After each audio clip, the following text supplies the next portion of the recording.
Good day. Charot. Ano to? Meron tayong papasokin, guys.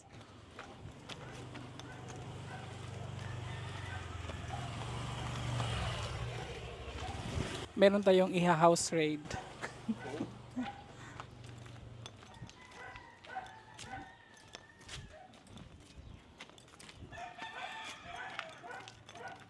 Welcome.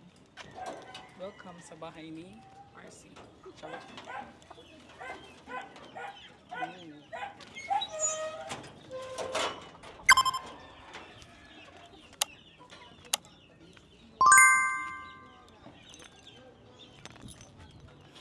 Actually, guys, ano sana yung sasabihin ko sa nahihiya ako.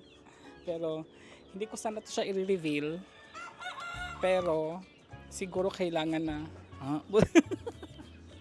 Uy, kayo no. Wait lang, guys, ilagay muna natin tong ano. May tao kasi, guys, may nagbabantay. May nagbabantay sa mga manok. Sa mga manok ng kapatid ko. Kapay na.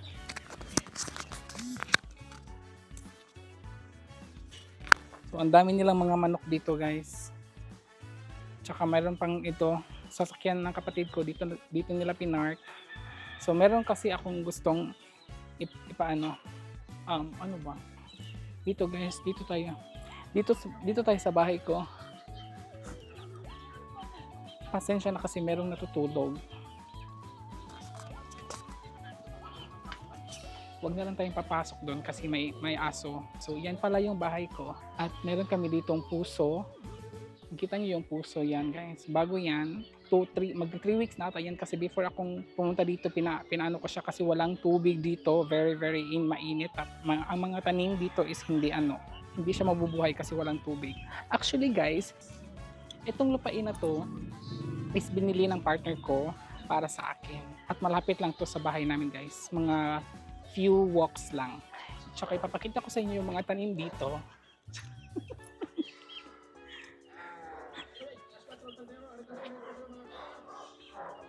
So, meron kami mga tanim dito, guys. For example, sili. Meron kami another sili here. I think this is another sili also. Parang sili ata din to, guys. Uy, ito favorite ko to, sangig. Yung coriander. Gusto ko sana magdala sa guys, sa Germany, pero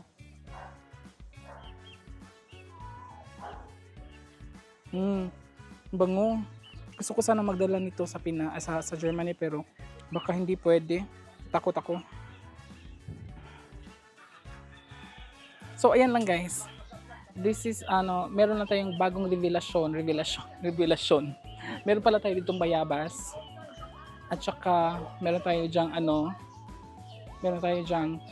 papaya, malunggay. May malunggay, and then merong malunggay din siya, guys. Madaming malunggay dito kasi kailangan namin ng malunggay. And we have here manok. Kung gusto mong magtinola, pwede naman dito. Meron na kaming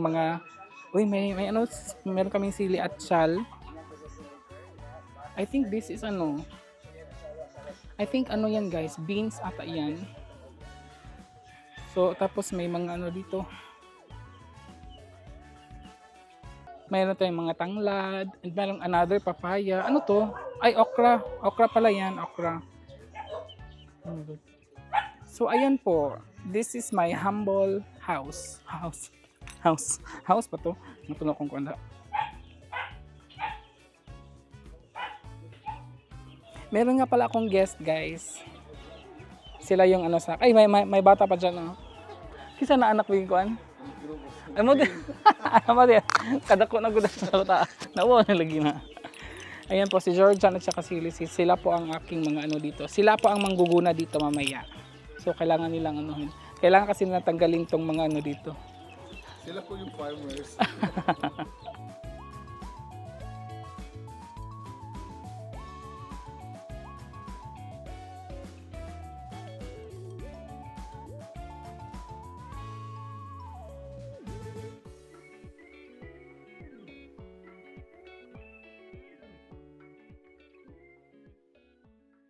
So, ayan po, at nakita niyo po ang ating lupain doon sa Pinas. Actually guys, in-insert ko lang tong video na to. Galing akong trabaho tapos wala akong ma-upload. It's Sunday dito. Pasensya na guys, meron akong aligners. Ready na kasi ako for sleeping. Yun nga, so wala akong upload. I-insert na lang natin to. Actually guys, marami pa akong videos na dapat i-edit. Hindi ko pa lang siya, 2 videos ata. Hindi ko pa siya ma-edit kasi pagod ako, galing ako trabaho, naka-duty ako guys, straight ako duty this week hanggang bukas. It's Sunday, so this vlog na to is mapapanood nyo to Monday, May 26. Yes, Monday, May 26 kasi kailangan ko nang mag-upload. Kaya kung nagawa ko ito at na-upload natin to na wala sa plano. And before ko nga pala makalimutan, belated happy birthday nga pala kay Ma'am Dolela Castil from Dubai. May 23 birthday niya. Belated happy birthday po, Ma'am Dolela Castil. And explain ko lang kung bakit yan binili ni partner, yung lupain na yon. This vlog is not for bragging something na meron ako ganito, meron ako ganyan. Happy lang ako and proud lang ako sa partner ko. First of all, nung first pa namin nagkita, well, na-explain ko na naman sa inyo yung nung binilhan niya ako ng bahay doon sa Pinas, yung bahay lang, yung tinitiran ko ngayon. Kasi gusto niyang meron akong komportableng tirahan. Ganun ang pag-iisip ni partner. Kahit na hindi pa kami kasal noon. Proud lang ako and very happy kasi nakakita ako ng ganitong klaseng partner na yung uunahin ako kaysa sa sarili niya. Ganun guys. Hindi naman ako anong tawag noon, hindi ko siya ma-explain ng very well. Pero, we're looking after to each other naman of course. Pero, mas more lang siya. Kasi, he's more capable of, giving me more compared to what I can give, back to him. Back to him talaga. So, mas capable lang siya. Gusto ni partner guys na meron akong good future kung ako ay babalik sa Pinas. Yun nga, gusto lang niyang meron akong something na hindi ko makakalimutan. Na itong lupa na to is binili ni partner para sa akin. Para na din sa aming future house. Yes, my future dream house tayo na maipapagawa. Charot, maipapagawa. Pero guys, matagal pa yun. Kasi, mag-iipon pa kami ulit. Siya. Mag-iipon pa siya ulit para pagpagawa ng bahay ng dream house ko. Yes, dream house ko talaga.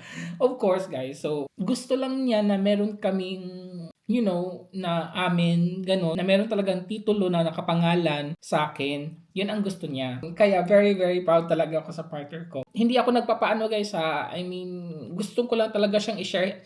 Dapat nga sana guys, hindi ko siya i-upload sa YouTube or kahit na or hindi ko siya. Dapat nga secret lang to siya. Pero, nung nandun ako sa Pinas, nag-text kasi si partner na gusto niyang makita ulit yung lupa. Kasi, picture lang kasi nakikita niya. Pero although nakita na namin yun before, pero nakalimutan niya in person. So, pinapicture lang ng ate ko nung hindi pa ako umuwi. So, napicture-picture yung ate ko. So, pagdating ko ng Pinas, mga after few days, nag-text siya sa akin na, pwede ba videohan ko yung lupa? Kaya dahil gusto niya makita na whole talaga. Actually guys, 2 video yung ginawa ko. Naano ko siya na, sige, itry ko kayang mag-vlog, ganun. Pero hindi ko talaga intention na i-upload. Pero nung yun na nga, i-upload na nga natin dahil wala akong upload. Yun na talaga sila dapat siya. Kaya nga hindi siya masyado detailed or hindi siya masyado, wala siyang very short video lang yun talaga. Siguro mas mataas pa tong ang chika ko dito. Hindi pa naman kami makakapagpagawa ng bahay kasi wala pang pera. Mag-iipon pa kami for our future. Dream house ko, charot. As I've said, hindi ako nagbabrag na meron akong ganito. Proud lang talaga ako at very happy lang ako. Yun nga, binilan ako ni partner na hindi ko inakala na magagawa niya para sa akin. Alam niyo yun. At sana po kayo ay na-enjoy at na-inspire na ano lang siya na dream lang talaga. Dream. Don't, never give up of your dreams.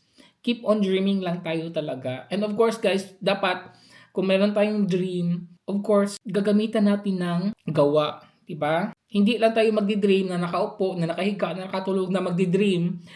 Wala talagang dadating. Diba? So dapat sabayan natin ng gawa. Sabayan natin ng lakas ng loob, charot, ganon. And trust the process. Meron talagang dadating para sa atin at meron talagang darating na blessing na para sa atin talaga. Hindi man siya ngayon, hindi man bukas, hindi man next month, hindi man next year. It will take time man, pero meron talagang nilalaan para sa atin. Ayun po, yun lang po ang masasabi ko. At maraming salamat po sa panonood. At doon ko po ipagtatapos ang video na to kasi i-edit ko na siya para meron tayong upload. Okay po everybody, maraming salamat po. And I hope you like this video. And if you like this video guys, please don't forget to like and paki-subscribe na din po sa mga hindi pa nakasubscribe. Ingat po and until I'm next everybody. Cheers!